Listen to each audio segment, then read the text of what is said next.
The MIT Energy Initiative presents Shrinky Dinks, Nail Polish, and Smelly Bacteria. High school students spend their summer building a low-cost fuel cell. Written by Deborah Halber. In a lab on the 4th floor of MIT's Building 56, a group of Massachusetts high school students gathered around a device that measures conductivity. Vincent Nguyen, 15, from Saugus, thought of the times the material in their sample electrode flaked off the moment they took it out of the oven, or how the electrode would fold weirdly onto itself. The big fails were kind of funny, but discouraging. The students had worked for a month experimenting with different materials, and 17-year-old Brianna Tong of Malden wondered if they'd finally gotten it right. Would their electrode work well enough to power a microbial fuel cell? The students secured their electrode with alligator clips. Someone hit start, and the teens watched anxiously as the device searched for even the faintest electrical current. Capturing electrons from bacteria. In July 2022, Tong, Nguyen, and 6 other students from Malden Catholic High School commuted between the lab of MIT chemical engineer Ariel L. First and their school's chemistry lab.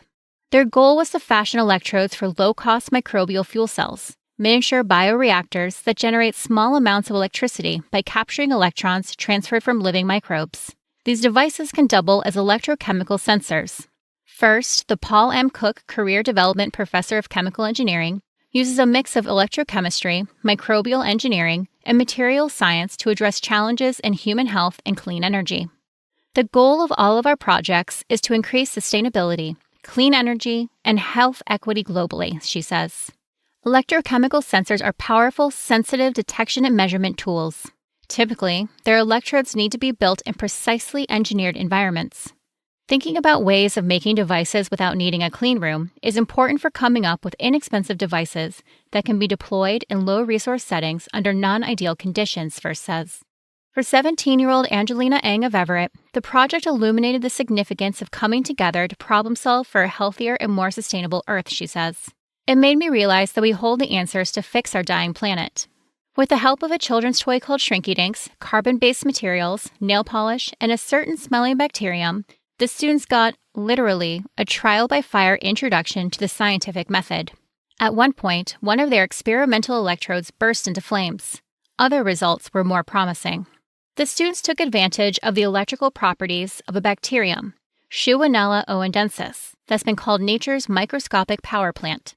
As part of their metabolism, Shewinella oendensis generate electricity by oxidizing organic matter.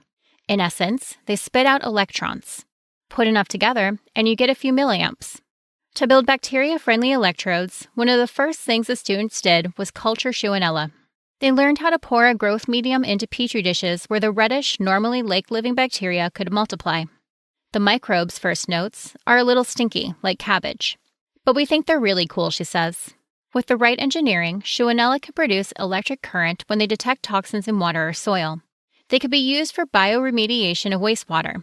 Low-cost versions could be useful for areas with limited or no access to reliable electricity and clean water. Next-generation chemists. The Malden Catholic MIT program resulted from a fluke encounter between First and a Malden Catholic parent. Mary Margaret O'Donnell Zablocki, then a medicinal chemist at a Kendall Square biotech startup, met First through a mutual friend. She asked First if she'd consider hosting high school chemistry students in her lab for the summer.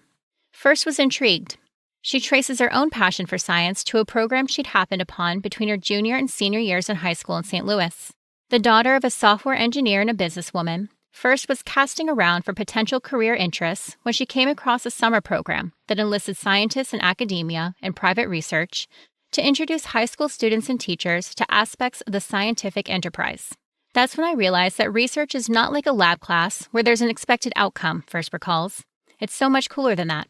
Using startup funding from an MIT Energy Initiative seed grant, First developed a curriculum with Malden Catholic chemistry teacher Seamus McGuire, and students were invited to apply. In addition to Tong, Ng, and Nguyen, participants included Shenziang Liu, 18, from China, Christian Agata, 14, of Wakefield, Kenneth Ramirez, 17, of Everett, Isaac Toscano, 17, of Medford, and Mary Catherine Zablocki, 15, of Revere and Wakefield. O'Donnell Zablocki was surprised and pleased when her daughter applied to the program and was accepted. First notes that women are still underrepresented in chemical engineering. She was particularly excited to mentor young women through the program. A conductive ink. The students were charged with identifying materials that had high conductivity, low resistance, were a bit soluble, and, with the help of a compatible glue, were able to stick to a substrate. First showed the Malden Catholic crew Shrinky Dinks, a common polymer popularized in the 1970s as a craft material that, when heated in a toaster oven, shrinks to a third of its size and becomes thicker and more rigid. Electrodes based on Shrinky Dinks would cost pennies, making it an ideal, inexpensive material for microbial fuel cells that could monitor, for instance, soil health in low and middle income countries. Right now, monitoring soil health is problematic, First says. You have to collect a sample and bring it back to the lab to analyze an expensive equipment. But if we have these little devices that cost a couple of bucks each, we can monitor soil health remotely. After a crash course in conductive carbon-based inks and solvent glues, the students went off to Malden Catholic to figure out what materials they wanted to try. Tong rattled them off: carbon nanotubes, carbon nanofibers, graphite powder, activated carbon. Potential solvents to help glue the carbon to the Shrinky Dinks included nail polish, corn syrup, and embossing ink, to name a few. They tested and retested. When they hit a dead end, they revised their hypotheses. They tried using a 3D printed stencil to dub the ink glue mixture onto the Shrinky Dinks. They hand-painted them. They tried printing stickers. They worked with little squeegees. They tried scooping and dragging the material. Some of their electromaterials either flaked off or wouldn't stick in the heating process. Embossing ink never dried after baking the Shrinky Dink, Agata recalls. In fact, it's probably still liquid, and corn syrup had a tendency to boil. Seeing activated carbon ignite or corn syrup boiling in the convection oven was quite the spectacle. After the electrode was out of the oven and cooled down, we would check the conductivity, says Tong, who plans to pursue a career in science. If we saw there was a high conductivity, we got excited and thought those materials worked. The moment of truth came in First's MIT lab, where the students had access to more sophisticated testing equipment. Would their electrodes conduct electricity? Many of them didn't.